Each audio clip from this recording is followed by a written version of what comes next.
نحمده ونصلي ونسلم على رسوله الكريم اما بعد فاعوذ بالله من الشيطان الرجيم بسم الله الرحمن الرحيم اولما اصابتكم مصيبة قد اصبتم مثليها قلتم ان هذا قل هو من عند انفسكم ان الله على كل شيء قدير وما اصابكم يوم التقى الجمعان فباذن الله وليعلم المؤمنين کیا جب تمہیں کوئی ایسی تکلیف پہنچی جس سے دگنی تکلیف تم پہنچا چکے تھے تو تم کہنے لگے کہ یہ کہاں سے آ گئی؟ اے حبیب تم فرما دو کہ اے لوگو یہ تمہاری اپنی ہی طرف سے آئی ہے، بے شک اللہ ہر شے پر قادر ہے۔ اور دو گروہوں کے مقابلے کے دن جمعے جو تکلیف پہنچی تو وہ اللہ کے حکم سے تھی، اور وہ اس لیے تھی پہنچی کہ اللہ ایمان والوں کی پہچان کرا دے۔ اس آیت مبارکہ میں غزوہ احد کو پھر بیان کیا گیا اور بتایا گیا کہ تمہیں میدان احد میں جو تکلیف پہنچی اور تم میں سے 70 شہید ہوئے، تو میدان بدر میں جو تم نے کافروں کے 70 آدمی مارے تھے، وہ 70 گرفتار کیے تھے، تو کفار کا نقصان تو دگنا ہوا تھا۔ اس پر فرمایا کہ جب تمہیں میدان احد میں ایسی تکلیف پہنچی کہ جس سے دگنی تکلیف تم کافروں کو پہنچا چکے تھے، تو فرمایا کہ تم میدان احد میں یہ کہنے لگے کہ جب کہ ہم مسلمان ہیں اور ہم میں سید المرسلین تشریف فرما ہیں تو ہمیں یہ تکلیف کہاں سے آ گئی؟ اس پر اللہ رب العالمین نے انہیں جواب دیا کہ حبیب تم ان سے فرما دو کہ یہ جو کہہ رہے ہیں کہ یہ سمجھتے ہیں کہ ہم مسلمان ہیں، حضور ہم میں تشریف فرما ہے، اس کے باوجود ہمیں احد کے میدان میں تکلیف کیوں پہنچ گئی؟ تو کہا کہ انہیں بتا دو کہ یہ تمہیں تکلیف جو احد کے میدان میں پہنچی ہے تو یہ تمہاری اپنی طرف سے تمہیں پہنچی ہے، کیونکہ تم نے رسول اللہ صلی اللہ علیہ وسلم کی مرضی کے خلاف مدینہ طیبہ سے باہر نکل کر جنگ کرنے پر تم نے اصرار کیا تھا۔ اگر مدینے میں رہ کر جنگ ہوتی، حضور کا ارادہ تو مدینے میں تھا، لیکن تم نے کہا کہ مدینے سے باہر نکل کر جنگ ہو۔ ایک تو تم نے میرے محبوب کی مرضی کے خلاف، دوسرا کہا کہ ایک تو تم سے یہ ہوئی، دوسرا یہ کہ وہاں پہنچنے کے بعد تاجدار رسالت صلی اللہ علیہ وسلم کی شدید ممانعت کے باوجود تم مال غنیمت کے لیے تم نے مرکز کو چھوڑا، یہی بات تمہارے قتل اور نقصان کا سبب بنی ہے۔ مزید اگلی آیت میں میدان احد میں کافروں اور مسلمانوں کے مقابلے کے دن تمہیں جو تکلیف پہنچی وہ اللہ کے حکم سے تھی، اور اس لیے پہنچی کہ اللہ ایمان والوں کی پہچان کرا دے اور اللہ کے فیصلے پر راضی رہو۔ یہ بات اس آیت میں مفسرین فرماتے ہیں، یہ پیغام دیا گیا۔ آگے فرمایا وَلِيَعْلَمَ الَّذِينَ نَافَقُوا وَقِيلَ لَهُمْ تَعَالَوْا قَاتِلُوا فِي سَبِيلِ اللَّهِ أَوِ ادْفَعُوا قَالُوا لَوْ نَعْلَمُ قِتَالًا لَاتَّبَعْنَاكُمْ هُمْ لِلْكُفْرِ يَوْمَئِذٍ أَقْرَبُ مِنْهُمْ لِلْإِيمَانِ يَقُولُونَ بِأَفْوَاهِهِمْ مَا لَيْسَ فِي قُلُوبِهِمْ وَاللَّهُ أَعْلَمُ بِمَا يَكْتُمُونَ۔ اور اس لیے پہنچی، اب یہ دیکھیے کہ پہلے بتا دیا کہ تمہاری یعنی پہچان ہو جائے کہ کون اللہ کے فیصلے پر راضی رہتا ہے، اور دوسری وجہ پھر بتائی جا رہی ہے اس لیے بھی پہنچی تکلیف تمہیں کہ اللہ منافقوں کی پہچان کرا دے۔ آپ دیکھیں بار بار منافق کا ذکر آ رہا ہے، یہ منافق کتنے خطرناک ہوتے ہیں کہ اللہ رب العالمین نے ان کے لیے بار بار ان کا ذکر کر کے بتا رہا ہے کہ فرمایا کہ منافقوں کی پہچان کرا دے۔ جب ان سے کہا گیا کہ آؤ اللہ کی راہ میں جہاد کرو یا دشمنوں سے دفاع کرو، تو کہنے لگے اگر ہم اچھی طریقے سے لڑنا جانتے، یا کہنے لگے کہ اگر ہم اس لڑائی کو صحیح سمجھتے، یعنی دونوں پہلو منافقوں کے ذہن میں تھے کہ اس لڑائی کو صحیح سمجھتے یا ہم لڑنا جانتے تو ضرور تمہارا ساتھ دیتے۔ یہ لوگ اس دن ظاہری ایمان کی نسبت کھلے کفر کے زیادہ قریب تھے، اپنے منہ سے وہ باتیں کہتے ہیں جو ان کے دلوں میں نہیں ہیں، اور اللہ بہتر جانتا ہے جو باتیں یہ چھپا رہے ہیں۔ یہاں پر اللہ رب العالمین نے بہت بڑی غزوہ احد میں جو تکلیف پہنچی اس کی حکمت کو بیان کیا اور بتایا کہ مسلمانوں اور منافقوں کے درمیان ایک امتیاز ظاہر کرنا یہ اللہ کا مقصد تھا، اور بتا دیا گیا کہ یہ پہچان کروا دی جائے کہ منافق کون ہے، کیونکہ جب جنگ احد شروع ہوئی تو عبداللہ بن ابی بن سلول جو سب منافقوں کا سردار تھا، جسے رئیس المنافقین کہا گیا، جب اس کو کہا گیا کہ آؤ اللہ کی راہ میں جہاد کرو، یا صرف جہاد نہیں کرتے تو کم از کم ہمارے ساتھ مل کر ہماری تعداد کو بڑھاؤ جس سے ایک قسم کا دفاع مضبوط ہوگا، تو یہ منافق کیا کہنے لگے؟ قرآن بتاتا ہے کہ یہ منافق کہنے لگے اگر ہم اچھے طریقے سے لڑنا جانتے یا اس لڑائی کو صحیح سمجھتے تو ضرور تمہارا ساتھ دیتے۔ تو ان کا یہ جملہ کہنا، قرآن کہتا ہے یہ بظاہر تو مسلمان ہیں لیکن اس دن یہ اپنے اس ظاہری ایمان کی نسبت کھلے کفر کے زیادہ قریب ہو گئے، اور بتایا گیا کہ یہ تو یہ چاہتے ہیں کہ یہ اپنے دل میں یہ کہتے ہیں کہ تم کافروں کو دشمن نہ بناؤ، اور یہ مسلمانوں کو گویا کہ بزدل بنانا چاہتے ہیں، اور یہ اپنے دل میں یہ بھی کہتے تھے کہ کافروں کے ہاتھ مسلمان تباہ و برباد ہو جائیں۔ تو یہ ان کے دلوں میں یہ منافق اتنے بڑے یعنی اپنے خار مسلمانوں سے رہتے مسلمانوں میں ہیں۔ اب دیکھیے اللہ نے ان کے لیے اگلا پیغام کیا دیا کہ ان کے دل میں کیا تھا، اب یہ موت سے ڈرتے تھے تو اللہ نے ان کے لیے اگلا پیغام کیا دیا اگلی آیت میں، فرمایا الذین قالوا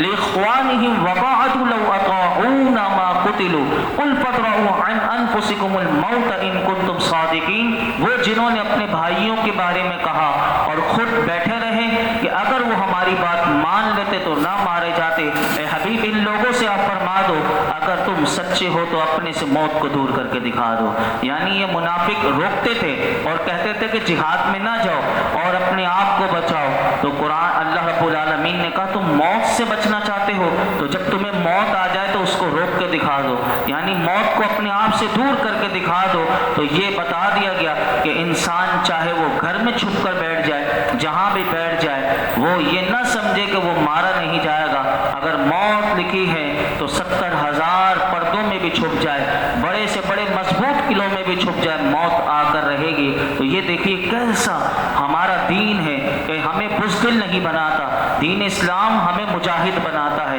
ہمیں ہمارے اندر سے بزدلی نکالتا ہے، اور یہ صرف یہ دیکھیے کہ صرف بزدلی نہیں نکالتا بلکہ جو اللہ کی راہ میں مارے جائیں اب ان کو انعام کتنا بڑا ملتا ہے۔ اگلی آیت میں سنیے کہ انسان پھر کیوں نہ تمنا کرے، ہم تو آج جہاد سے ڈرتے ہیں، آج ہمارے اندر بھی بزدلی بڑی پیدا کر دی گئی، لیکن یہ انعام کتنا بڑا ہے۔ اگلی آیت میں بتایا اللہ رب العالمین ان کو دنیا میں بھی انعام دیتا اور آخرت میں کیا ملے گا۔ اگلی آیت میں فرمایا وَلَا تَحْسَبَنَّ الَّذِينَ قُتِلُوا فِي سَبِيلِ اللَّهِ أَمْوَاتًا بَلْ أَحْيَاءٌ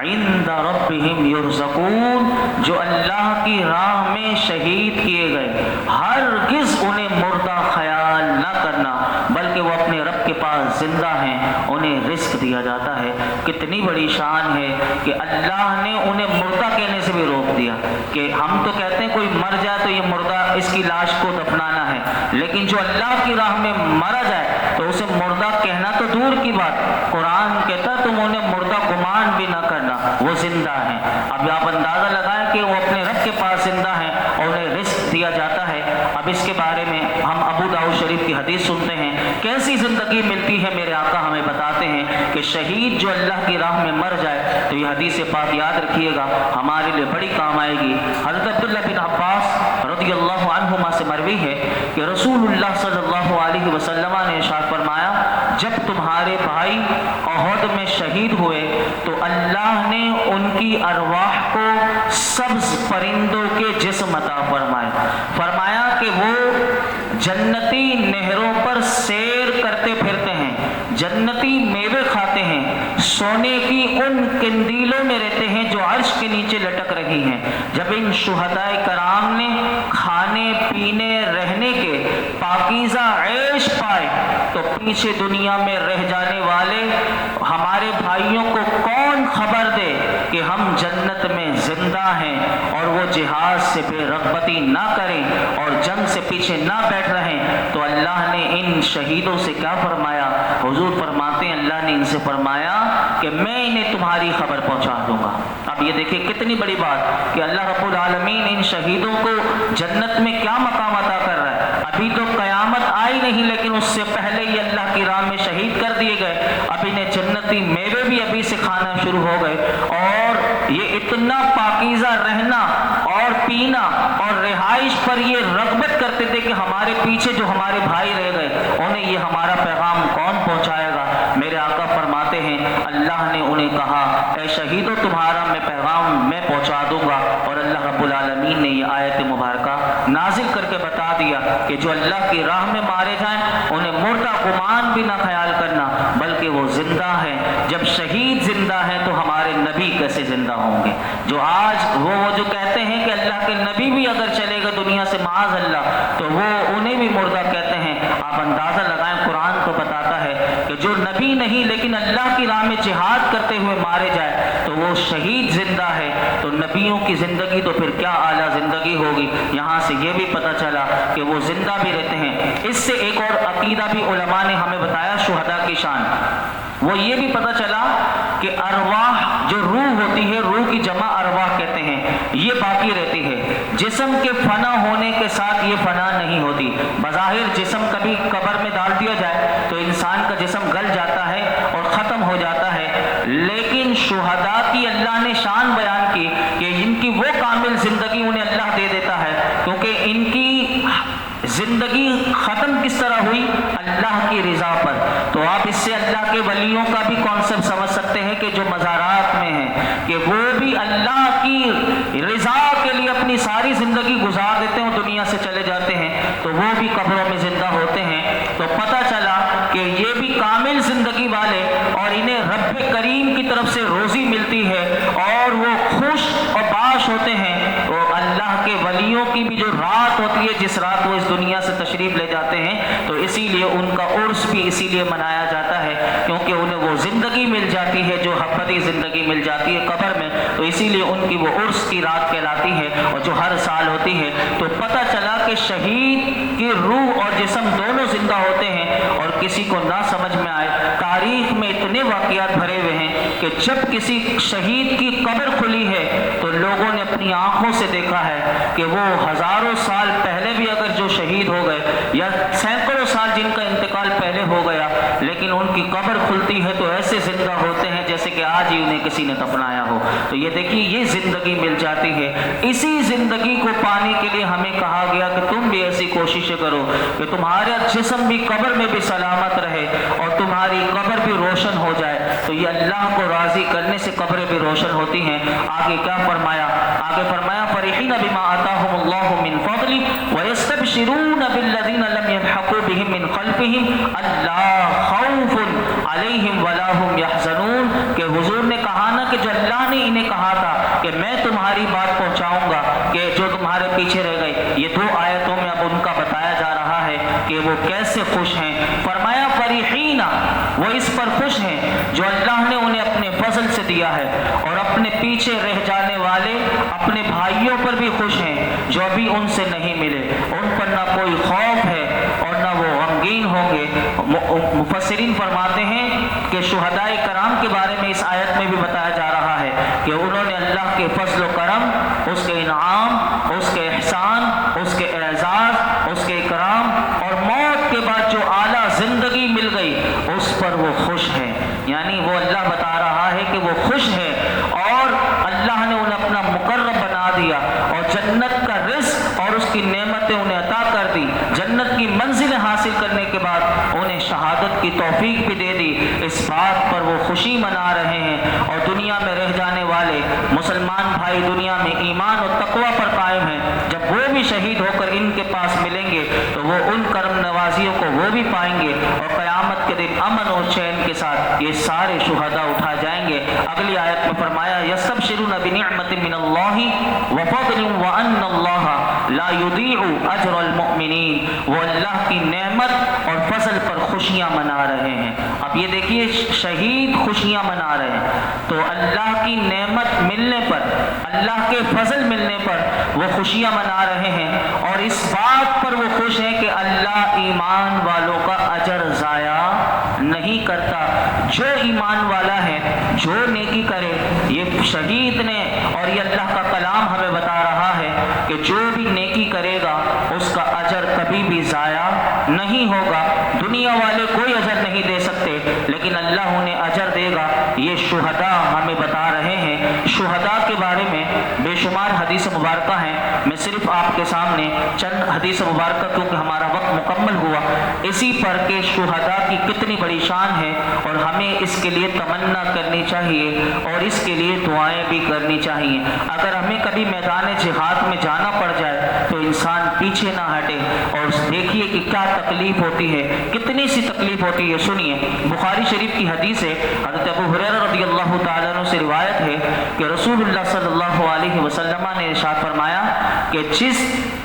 کسی کے راہ خدا میں زخم لگا، یعنی اللہ کی راہ میں لڑتے ہوئے زخم لگا، روز قیامت وہ ایسے ہی آئے گا جیسا زخم لگنے کے وقت تھا۔ یعنی دنیا کا زخم بظاہر ٹھیک ہو جاتا ہے لیکن اللہ کو اس کا زخم بھی دیکھیے کتنا پیارا ہے کہ کہا کہ یہ زخم کے ساتھ ہی قیامت کے دن آئے گا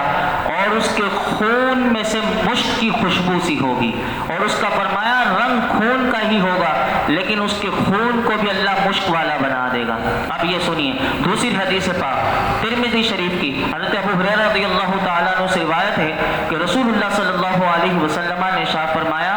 شہید کو قتل سے تکلیف نہیں ہوتی۔ حضور بتا رہے ہیں شہید کو تکلیف نہیں ہوتی مگر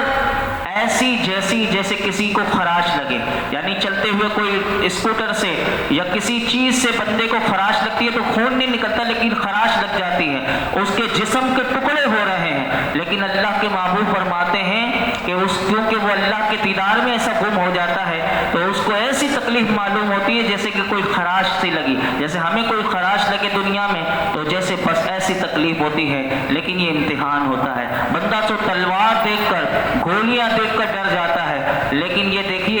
یہ سارا حضور اپنے صحابہ کو بتایا کرتے تھے۔ آپ اندازہ لگائیں پھر صحابہ میدان جہاد میں کسی سے ڈرتے ہی نہیں تھے کہ انہیں پتا تھا کہ یہ اتنا بڑا مقام ہے۔ تیسری حدیث پاک مسلم شریف کی حضرت عبداللہ بن عمر رضی اللہ تعالیٰ عنہ سے روایت ہے کہ رسول اللہ صلی اللہ علیہ وسلم نے ارشاد فرمایا شہید کے تمام گناہ معاف کر دیے جاتے ہیں سوائے قرض کے، یعنی شہید کے سارے گناہ اللہ معاف کر دے گا لیکن قرض معاف نہیں کرے گا۔ تو پتہ چلا کہ بندہ دنیا میں کسی سے قرض لے لے تو وہ جلد سے جلد لوٹا دے، کیونکہ شہید کا قرض معاف نہیں ہے لیکن سارے گناہ اللہ معاف کر دے گا۔ اس لیے کسی کا قرض بندہ لے نہیں، اگر لے تو جلد سے جلد لوٹا دے، کیونکہ مرنے کے بعد کوئی لوٹاتا نہیں ہے۔ تو آپ اس بات کو ذہن میں رکھیے گا۔ ایک اور حدیث پاک میں حضور فرماتے ہیں کہ جنت میں جانے کے بعد شہید یہ تمنا کرے گا کہ مجھے دوبارہ دنیا میں بھیج دیا جائے اور 10 بار اللہ کے راستے میں قتل کیا جاؤں۔ اب آئیے میرے آقا کیا فرماتے ہیں، میرے آقا کو شہادت سے کتنی محبت تھی۔ اب وہ والی حدیث سنیے، مسلم شریف میں ہے، حضرت ابو ہریرہ رضی اللہ تعالیٰ عنہ سے بات ہے کہ رسول اللہ صلی اللہ علیہ وسلم نے ارشاد فرمایا اللہ کے محبوب فرماتے ہیں کہ اس ذات کی قسم کہ جس کے قبضہ قدرت میں میری جان ہے، حضور اللہ کی قسم کھا کر کہتے ہیں کہ میری یہ تمنا ہے کہ میں اللہ کے راستے میں جہاد کروں پھر شہید کیا جاؤں، پھر جہاد کروں پھر شہید کیا جاؤں۔ اللہ اکبر، حضور کو شہادت سے کتنا پیار ہے، تو اسی لیے تو فاروق اعظم ہر وقت دعا کیا کرتے تھے اللہم ارزقنی شہادتا فی سبیلک واجعل موتی فی بلد رسولک، اے اللہ مجھے اپنی راہ میں شہادت کی موت دے اور اپنے رسول کے شہر میں وفات دے۔ اللہ نے فاروق اعظم کی یہ دعا کیسی قبول فرمائی کہ مصلی رسول پر جب نماز پڑھانے کے لیے آپ آئے تو فیروز لولو مجوسی آپ کے پیچھے سے اس نے آپ کے اوپر وار کیا اور آپ کو شہید کیا۔ اب آپ اندازہ لگائیں کیسی دعا قبول ہوئی کہ حضور کے شہر میں حضور کے روزے کے قریب مصلی رسول پر آپ کی شہادت ہوتی ہے۔ اللہ رب العالمین ہم سب کو بھی یہ والی زندگی عطا فرمائے کہ جو اللہ کی رضا والی زندگی ہے۔ اللہ رب العالمین ہم سب کو بھی سچا مجاہد بنا دے اور دین اسلام کی سچی خدمت کی ہمیں توفیق نصیب فرمائے۔ الحمدللہ رب العالمین والصلاة والسلام علی سید الانبیاء والمرسلین وعلی آلہ واصحابہ اجمعین۔ یا اللہ پاک جو کچھ ہم نے سنا اپنی بارگاہ میں قبول مقبول فرما۔ رب کریم ہم سب کو مولائی کریم قرآن پاک کو صحیح سمجھنے کی توفیق عطا فرما، مولائی کریم صحیح سیکھنے سکھانے کی توفیق عطا فرما، جو سیکھنے سکھانے کا سلیقہ ہے رب کریم وہ ہمیں عطا فرما۔ مولائی کریم جو کچھ آج ہم نے شہداء کے فضائل سنے رب کریم تو انہیں وہ عظیم نعمت عطا کرتا ہے، رب کریم ہم سب کو بھی شہادت کی موت نصیب فرما، تیرے محبوب کے قدموں میں ہمیں شہادت کی موت نصیب فرما، جنت البقیع میں ہمارا مدفن فرما۔ اے رب کریم ہم سب سے تو ہمیشہ کے لیے راضی ہو جا، ہمارے اندر سے ساری بزدلی دور کر دے، ہمیں دین اسلام کا سچا مجاہد اور سپاہی بنا دے، ہمیں دین کی صحیح سمجھ عطا فرما اور ہمیں ہر گناہ سے بچنے والا بنا دے، بالخصوص غیبت، جھوٹ اور منافقت سے اللہ ہمیں محفوظ فرما۔ وصلی اللہ تعالی علی خیر خلق